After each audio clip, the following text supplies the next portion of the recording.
Well, Scott, we're going to turn it over to you. Scott Schilling is here. For those who don't know him, you're lucky. No, I mean, for those that don't know him, he's been a member, a fan, and a part of the family for many years. And Scott, we appreciate you stepping in and doing devotion this morning. So we've all heard his title before. So Scott, we'll turn it over to you. Thank you, Brian. Really appreciate it. Let's start the devotional off the way we should, and that's with a prayer. Lord, allow the words that I share here today to positively impact the lives of 100% of the audience in one way, shape, or form. Only you know who you sent here to hear this message.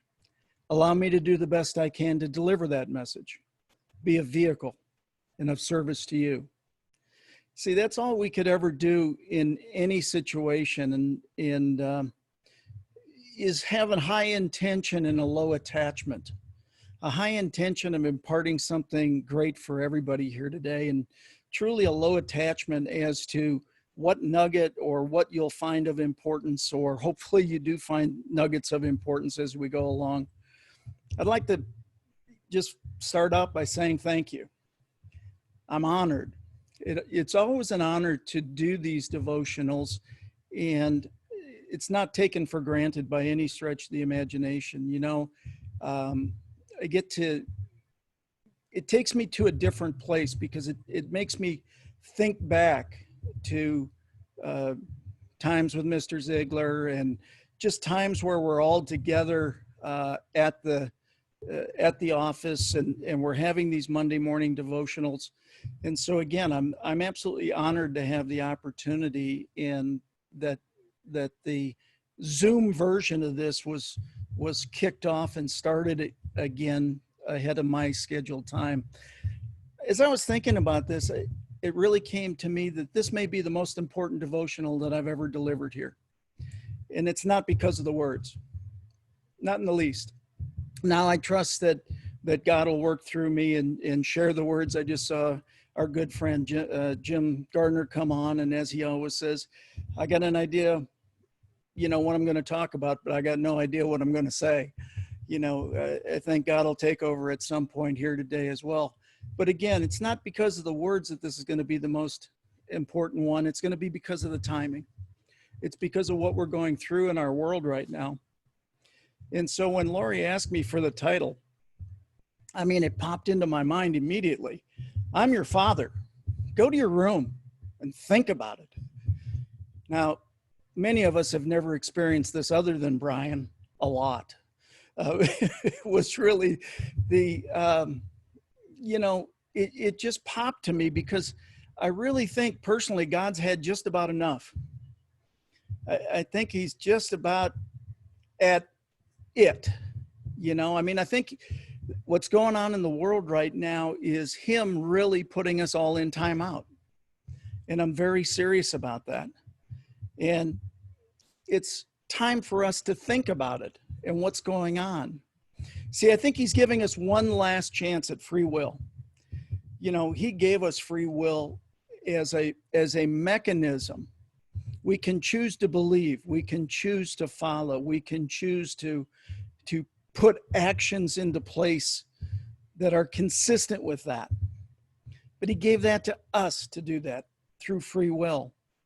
And quite frankly, as I was thinking about this and studying on this, there's a potential challenge with God's strategy. Now, God's not the one with the challenge here, by the way. I'm not silly enough to suggest that he should rethink his approach. The problem is he left it up to us as to what to think about. You know, if we've been put in time out during this time frame where virtually everything is different in this world, you know, people say, well, we're in unprecedented times. Are we? Really? Have you been reading the book? There's a lot of precedent. Now, we might not have lived through it, but there's not a lot of unprecedented times here. So while I was praying and while I was studying about all this, I take this very seriously because it's such an amazing assemblage of people here. And these are the world changers. And so you've got to present a message to the world changers that give them that opportunity. And what I came to realize is what we focus on, we get more of. And so the question really is right now, what the heck are people focusing on? I mean, I think we've seen so many different possibilities of that, because right now, you know, we're living in this world of uncertainty, unrest, difficulties. I mean, things are going crazy.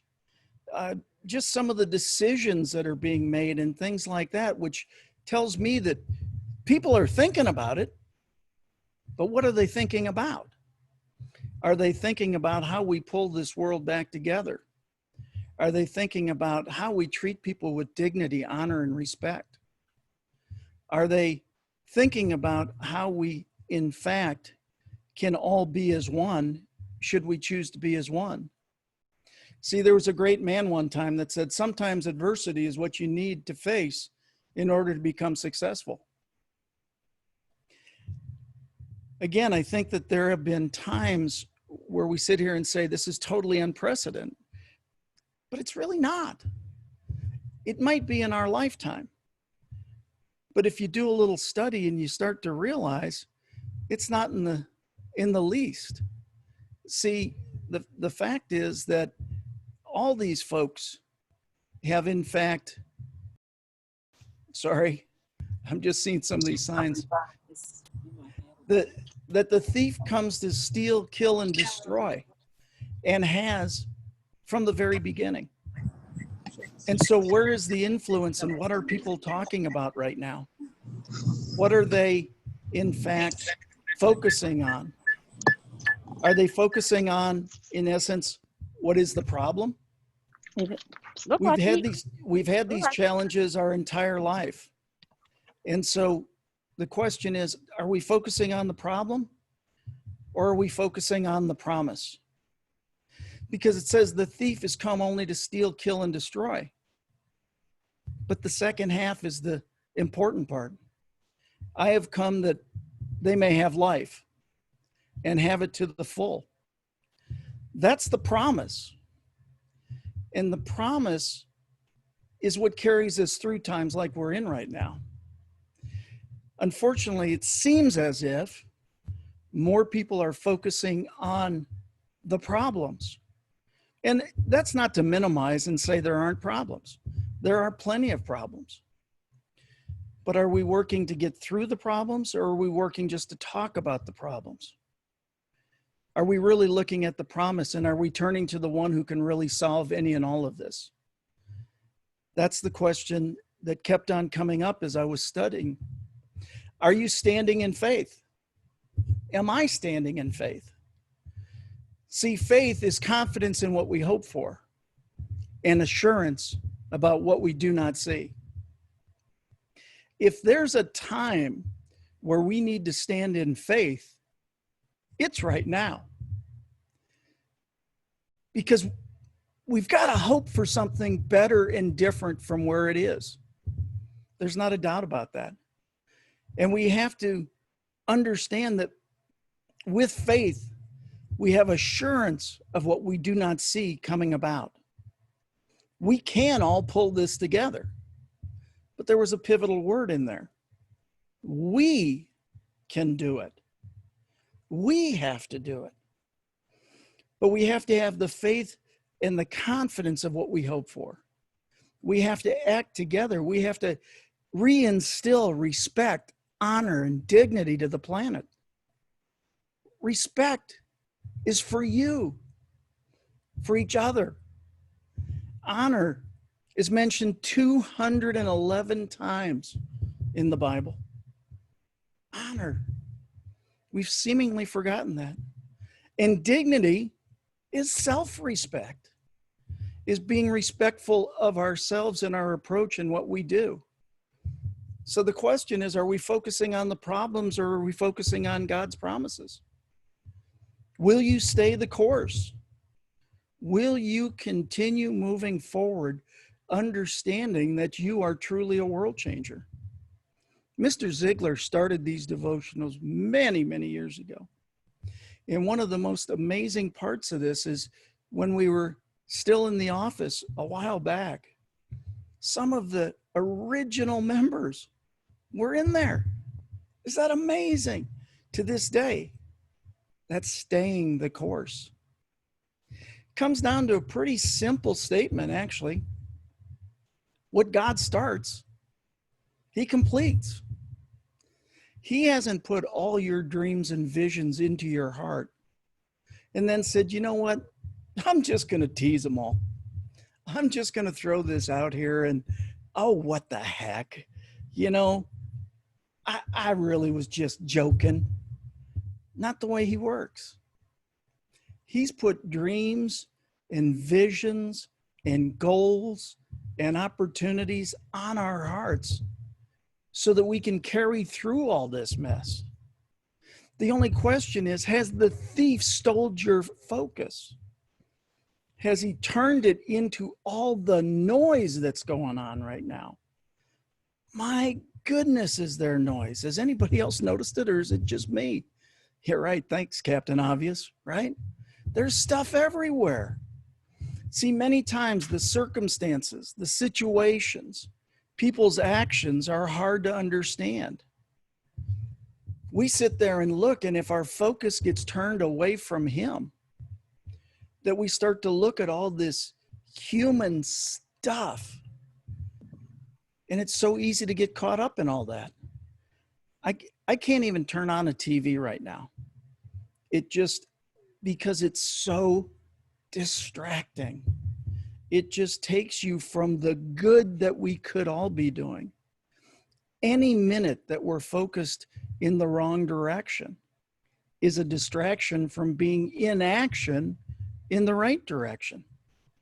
Marianne Williamson said it this way: hope lies in having more faith in the power of God to heal us than in the power of anything to hurt or destroy us. In realizing that as children of God, we are bigger than our problems. We have the power to at last confront them. See, if we place our faith where it needs to be, I think we would all be doing much, much better. Yes, we miss the hugs of being in the office. Yes, we miss the personal contact of being together. We're not social distancing. Don't accept that. We're physical distancing, but we don't need to be socially distant from anybody. At this time, we need to be socially closer than we've ever been. See, God doesn't send the storms. He sends us the strength for you and me to weather the storms. We have the strength if we call upon it. Now, I'm not going to sit here and say, during this period of time that everything has just been yippee skippy in my life, because it hasn't. It's been hard. I get it. I'm human. It's not a matter of being off course. It's a matter of being off course less often, less long. It's getting back on course. It's turning back to where it is. And so, quite frankly, it's one of the reasons I created memes, to remind myself. Quite frankly, everything in life is perfect, especially as time passes and perspective is gained. See, if you think back to one of those instances in your life that things were so terrible, I think you'd probably go, boy, at that time, it was almost unbearable. But when I look at it, I'm so blessed that I made my way through it. A little smell of smoke, but I'm okay.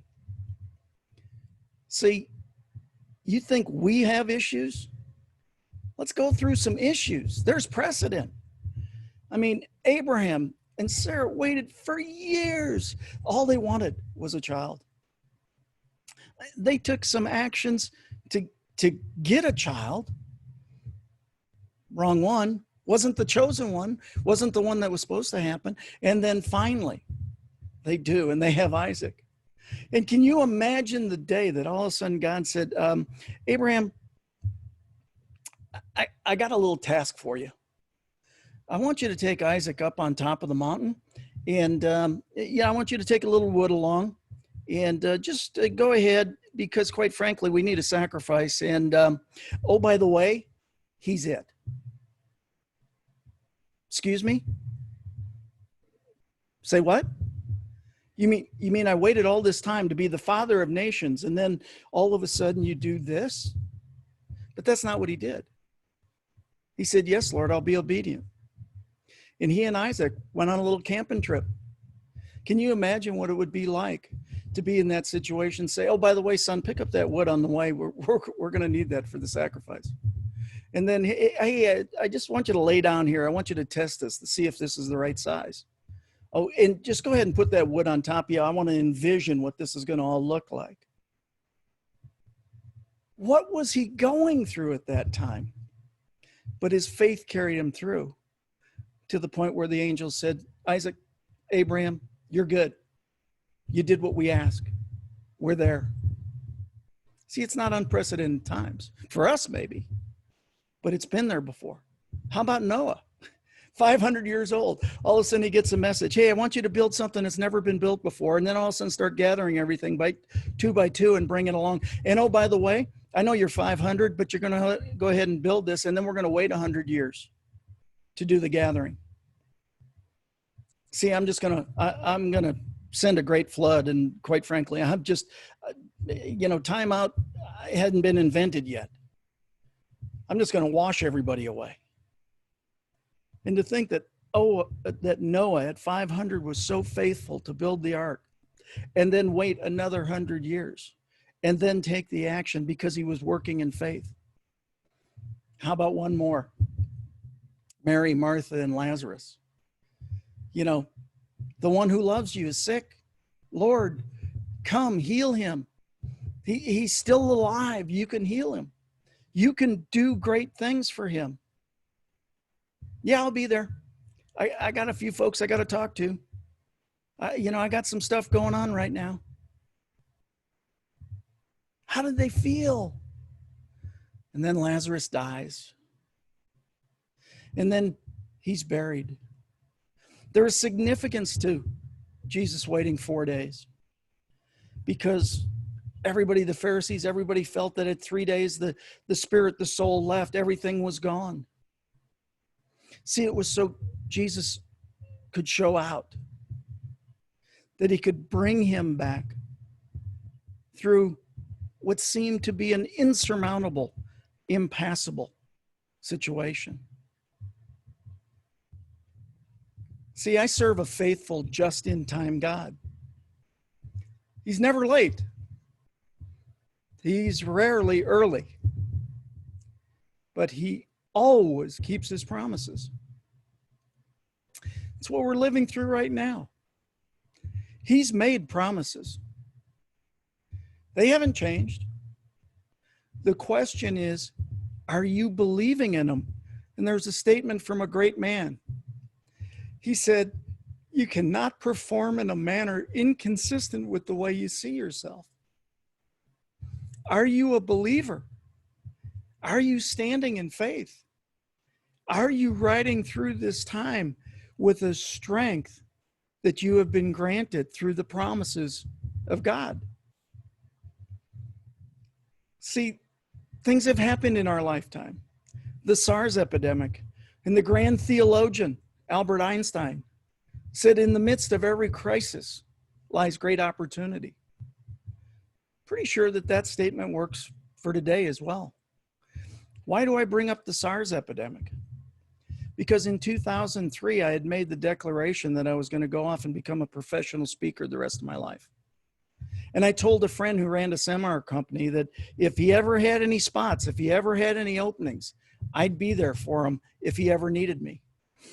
He gave me a call 6 weeks before an event in Toronto and said, Scott, you know what? I not only have one spot, I have two. And if you go, I'll give you them both. I said, I'm in. He goes, have you not heard what's going on in Toronto? I said, no, what's going on? He says, the SARS epidemic is taking over. And he said, I've got speakers backing out of the event. And I said, well, I want to become a speaker. And if you give me a spot or 2 spots, I can either die on stage or die of SARS. Now, that was my first professional speaking event. I got paid for both sessions, by the way. But what happened in that is Jack Canfield, Mark Victor Hansen walked into my room and they heard me speak. And they said, son, God has granted you talents and capabilities that most people don't have. And if you're not using those talents and capabilities the way he's designed them, you're robbing humanity. You're cheating humanity. In fact, you're being selfish. You've got an obligation to go out and use those talents and capabilities he's granted you. And that was it. Well, Mark invited me to Mega Speaking, where I met my speaking mentor, John Childers. I also met Cynthia Kersey. She made an impassioned plea for Habitat for Humanity. That caused me to write my first book, Talking with Giants, to support Habitat. It also supported 21 charities ever since the day it came out. See, that was my first standalone book. Now I've launched my latest book, my 16th. See, none of this would have happened without that epidemic. Now, nobody would pray for that. The point is, I stood in faith. And again, this isn't about me. I've lived through some stuff. My car accident, many of you know about it. I was going to a speaking event, went and balanced a box of books on my knee, flipped open the back hatch of my car. It came down, hit me in the back of the head, and basically dissected the posterior interior cerebellar artery in my head. 8 days later, I threw a major cerebellar stroke. I was told repeatedly I shouldn't be alive.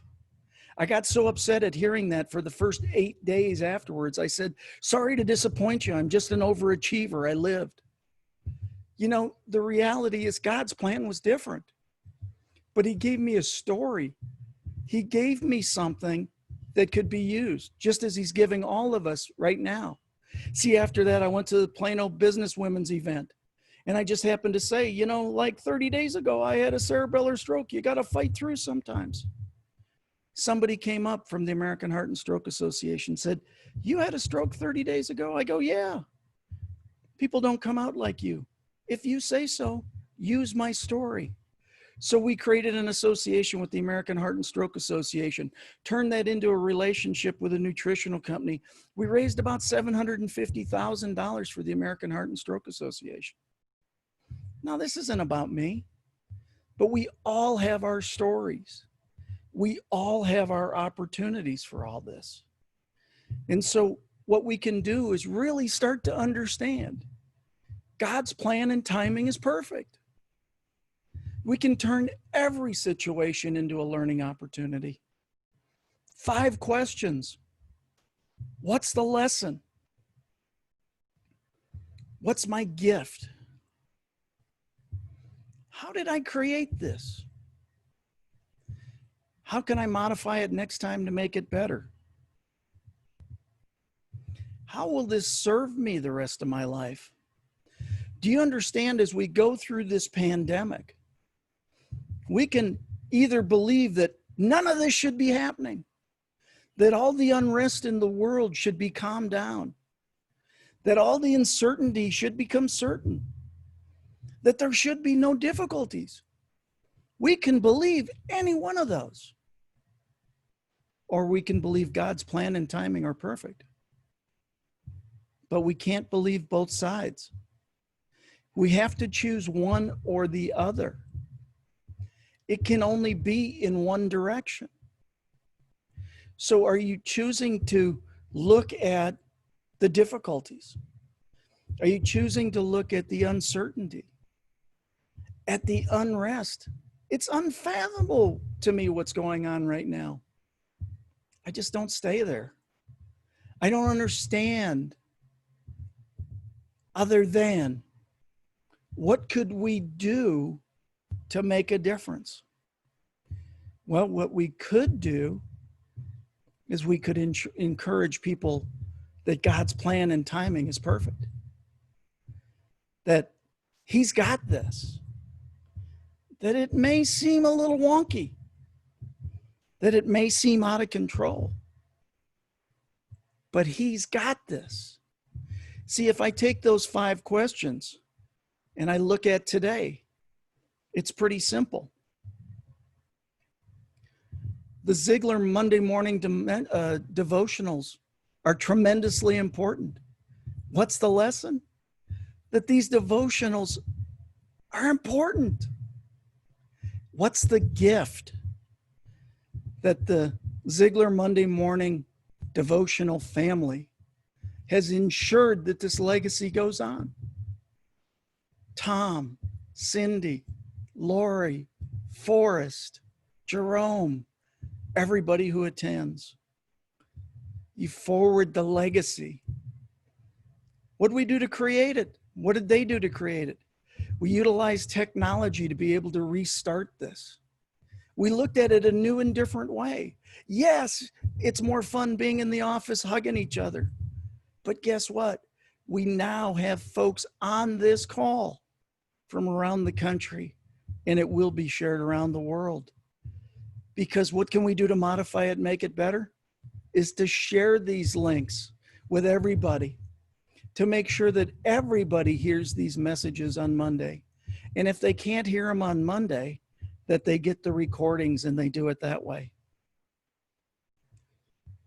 How is this going to serve us the rest of our lives? We're going to be able to do what Zig started doing. We're going to forward his legacy, that this is the most important meeting of the week, and share that worldwide. Why? Because at least for a half hour, plus our time chattering and rekindling friendships, that we understand, that we focus on him, on faith, on hope. The question becomes, what should we focus on? The book tells us. This isn't anything that was made up for this. It's been around for a long time. Finally, brothers and sisters, whatever is true, whatever is noble, whatever is right, whatever is pure, whatever is lovely, whatever is admirable, if anything is excellent or praiseworthy, think about such things. What was Zig's take on faith? Most of us know it pretty well. Some don't. Whenever you turn to God, you'll discover that he's been facing you the whole time. Whenever you turn to God, you discover he has been facing you the whole time. It's not God, it's you. And then I didn't realize that Zig was also a brilliant mathematician. But he said, you plus God are enough. Kind of sums it up. You and God right now, through all this trial, through all this tribulation, are enough. And to go to what I've been told many times is Zig's favorite verse. And we know that in all things, God works for the good of those who love him, who have been called to his purpose. That's each and every one of you. That's all of us. It doesn't say all things are good. It says all things work for the good of those who love him and are called according to his purpose. That's each and every one of you. God bless you for being here today. Thank you for this opportunity. If there is ever anything I can do to be of service to any of you, please feel free to call on me. We're all here to lift each other up. We need each other at this time. Thank you. God bless you. Really appreciate the time. Round of applause for Scott. Scott, thank you. Very, very well done. Well delivered and well received. It's amazing. Scott, you said earlier you had Zig's quote in reference to the most important meeting this company will ever have. There are a couple of things that struck me as I was taking notes, Scott, and these He's really reminded me of past devotions way before we moved to the third or fourth building. Hunter Woods once came in and said, fear and faith have the same definition. Fear and faith have the same definition. And that definition is believing what you don't see is going to happen. And he challenged us and encouraged us to choose faith. And the second thing, Scott, that I wrote down from a memory, and Zig said this many times, but faith really is what Zig says when people say, well, Mr. Ziglar, do you always feel super good, getting better? He said, no, not all the time, but I'm just telling the truth in advance. Love that. Faith is really telling the truth in advance, and we appreciate you. This will advance us through this week. And Scott, we appreciate your heart. We appreciate your words. Let's close in prayer, and please come back next week. And as Scott encouraged us to do, let's make sure that we make this widespread and send this out to our contact list, so we can really have these devotions impact a lot of people. Lord, we're so thankful for your servant, Scott, what he said, how he said it, the messages within the message. Please let us remember that you are the source of all of this. You don't bring us to it unless you want to get us through it. And Scott said that in a number of ways today. Well, let's go out this week, Lord. Be with us. Have your hand on our shoulder and all, and everybody we talk to, we come in contact with. Let us glorify and honor you in all those interactions. Bring us back safely next week, Lord.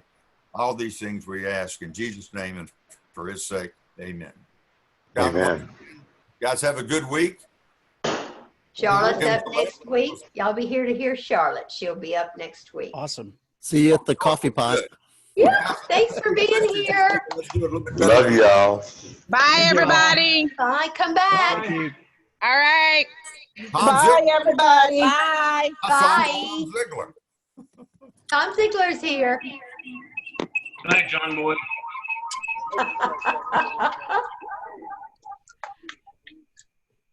Great job, Scott. Thank you, Jerome. Thank you all. Love you. Sorry I was late, Scott.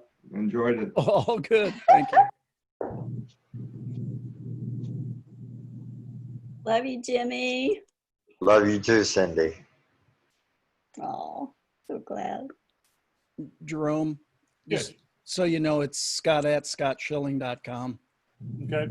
That'd be awesome. Thank you so much. As soon as I get the note back from Zoom, I'll forward that over to you. So, Awesome. Thanks much. yeah, man. Have a great day. You as well.